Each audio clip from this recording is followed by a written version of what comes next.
Hello everybody and welcome back to Odin's Movie Blog. I am the critic who is a cynic. Hope we're doing well, and today on May the 6th, May the 6th, I feel like the last 3 days have all been very Star Wars related, so I've got my Ahsoka Tano I Am No Jedi shirt on from Geeks and Gamers. Love it to death, but we've got some amazing news coming out of Disney. With everything going on with the virus around the world, Disney is losing massively in all of this. Now, I just want to preface this by saying at no point am I having any joy or happiness in regular everyday workers losing their jobs or potentially losing their jobs. I do not like that at all. I do not, woohoo that at all either. I think that anyone that's a regular everyday person that's going to lose their job or has lost their job because of this, I think that's crap. All of the joy that I'm going to be showing in this video is specifically related to the higher-ups at Disney who have been driving the company into the ground and are reaping exactly what they sow through all of their political nonsense by trying to totally destroy Star Wars, doing so, I would say, rather successfully,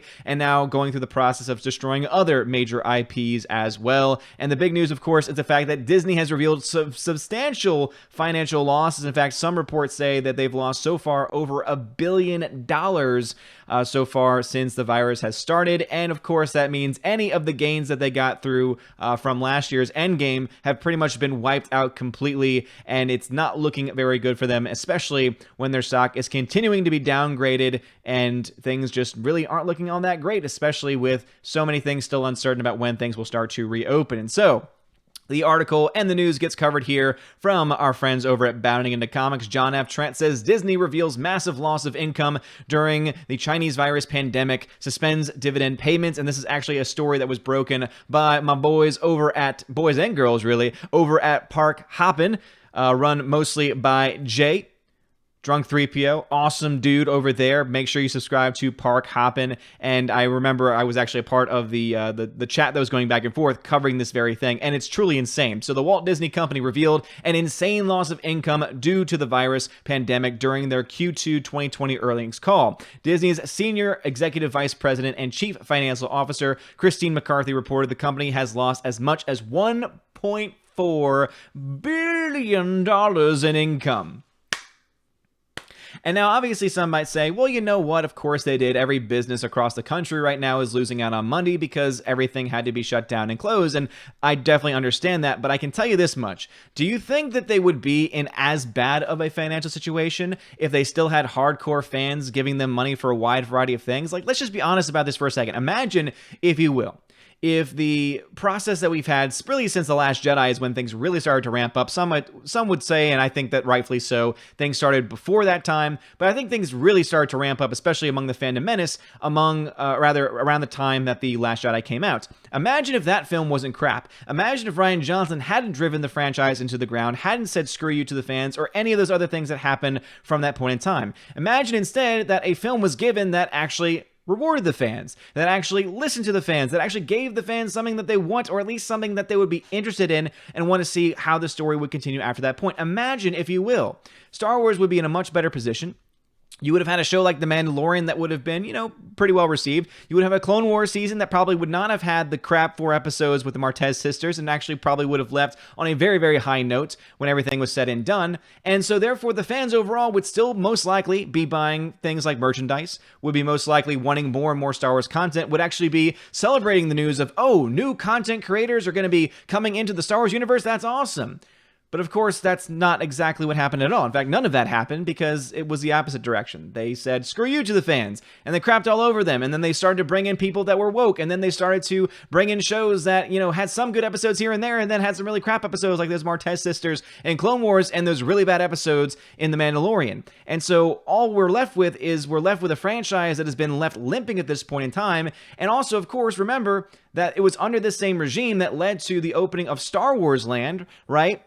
Galaxy's Edge, which according to certain reports, Kathleen Kennedy herself said, no, we don't need to have old Star Wars stuff. That's for those 50-something and ups. We need something for the new generation of Star Wars. We need some new Star Wars content. And guess what? The parks were not doing very well. The parks were doing subpar in many locations. And now, because of everything going on with the beer bug, they can't have anyone in their parks at this point in time. And guess what? People are still not buying your movies, still not buying your merchandise in as much numbers as could have been. had the fans not been totally burned. And so that's why I'm left in this situation where I'm like, you know what? It seems to me like that $1 billion plus probably could have been a lot less. I would argue probably cut in half, because even if you argue, okay, well, the Phantom Menace is a small percentage of the fandom. Okay, I'll admit that fact. But if you're going to tell me that the portion of the Phantom Menace aren't a part of those hardcore fans, the ones that normally would spend the vast majority of money on products, that I will say that you probably have no idea what you're talking about at that point, because I think that, you know, we're talking about total people that watch Star Wars. Yeah, you can argue the Phantom Menace is a smaller group compared to everyone that's seen Star Wars. But when you talk about people that actually go ahead and buy all the different special editions and all the different things and keep that economy going and keep that IP as valuable as it is, if you think that those people are not a part of the Phantom Menace and are not a large part of the Phantom Menace, then I think that you are not really being honest with yourself. So because of that, I think that you could have easily seen a situation where Disney absolutely would have been struggling, but not nearly as much. Again, imagine, if you will, if things were different. That money would not be nearly as high. That's what I personally think overall. She stated, from a financial standpoint, we estimate the adverse impact of this being related to disruption of our second quarter operating income, which was as much as $1.4 billion, with the majority of the impact at our parks, experiences, and product segment. Product segment. I wonder what kind of products aren't selling right now. McCarthy added, as a result, excluding certain items affecting comparability, earnings per share for continuing operations for the second quarter were around 60 cents. Despite announcing that the shutdown caused by the Chinese virus caused them to lose as much as $1.4 billion, McCarthy spun a positive tale. Our balance sheet and liquidity remains strong. Those who have followed the company over the years know that we have historically taken a prudent approach to managing our balance sheet and liquidity. I don't buy that for a second, saying that you just bought Star Wars within the past 10 years, and then you just bought, literally within the past 2 years, all the properties at Fox for an insane amount of money, for many, many billions of dollars. And so if you're going to tell me that everything is fine, that you just lost $1 billion in a very short period of time, and that you're going to be so-called liquid after all the money that you've spent on stuff, and you haven't really made any returns on any of those investments, yeah, you know what? I don't buy it. I don't buy it. But what are your thoughts about this? Do you think that Star Wars, especially, is having a negative impact on Disney? And also, do you think that Disney is fine? Right? Do you think that it's amazing to me that these higher ups at Disney, obviously she has to say that, because if she doesn't say that, then people are going to start to sell their shares like hotcakes, which is already happening in the first place. Because I think anyone with with eyes and a brain are looking at this and saying, wait a minute, things are not going nearly as well as you are claiming to be. And you say, oh, we're liquid, but it's really not buying it all together. McCarthy went on saying, this preserves about $1.6 billion in cash, assuming we had the dividend constant of 0.88 a share. But wait a minute, you just said for the second quarter you went down to 0.6 a share, and that you lost $1.4 billion, so how much liquidity do you actually have?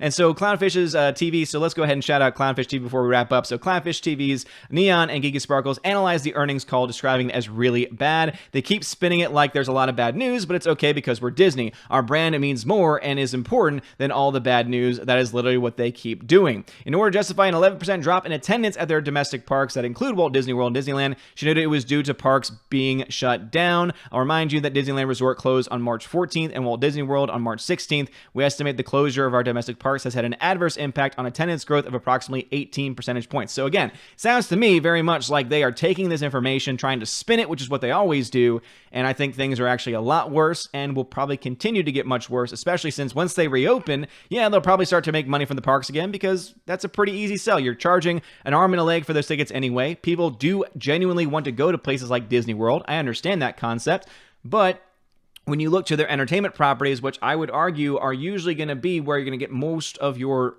future income from, you haven't made anything really off of any of the Fox properties at this point in time. In fact, every single Fox movie or every single 20th Century Studio film that has come out since Disney has taken over has been a financial loss in one way or the other. I really can't think of any that were a massive success by any means, and I don't think we're going to get one anytime soon, especially with movie theaters being in the position that they're in. But let me know your thoughts about all the things talked about in the comment section below. If you like this video, smash that like button, hit that subscribe. It helps out a lot. You're all amazing and beautiful people. And also, I want to give a special shout out to Edgardo Martinez and David Brobrizik Have not added you on to the video yet, but wanted to make sure you got your shout outs. I'll be adding those on over the next day or so. I promise. Things have been kind of crazy today. You guys are all amazing and beautiful people. Have a wonderful day, and as always, God bless. And now a huge shout out to my May Patreon and Subscribe Star members: Albertus Magnus, Animation Commentator Brian P, Dion, Divex, Enrique Evangelista, Father Christopher Miller, hail to you, Father,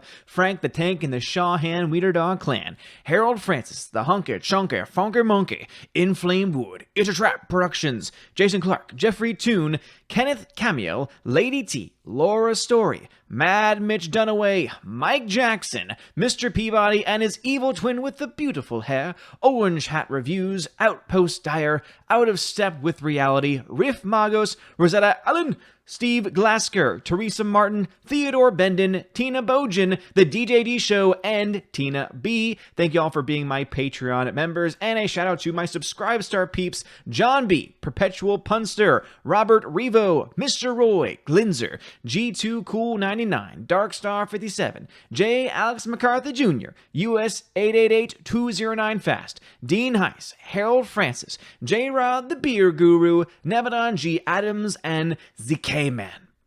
I'm going to leave that pause there just in case anyone decides to join for the month of May, because you can indeed join on Patreon or Subscribe Star at any time this month to be eligible for any of the perks. They include access to an exclusive podcast that I do with John, the Flick Pick of John Flickinger's fame, so make sure you go ahead and check that out at the $10 and up level. Also, if you Subscribe Star or Patreon at $5 or up, you have access to exclusive giveaways of 4K movies, digital films, and a bunch of other stuff in between as well. And if anything, you could at least give just anything that you really want to help support the channel, and it would really help me out a lot. It keeps the lights on, makes me able to continue to do this kind of stuff. So anything you possibly give, check out some more information in the description of the Patreon, Subscribe Star, and of course YouTube membership links as well. You guys are all amazing and beautiful people. Have a wonderful day, and as always, God bless.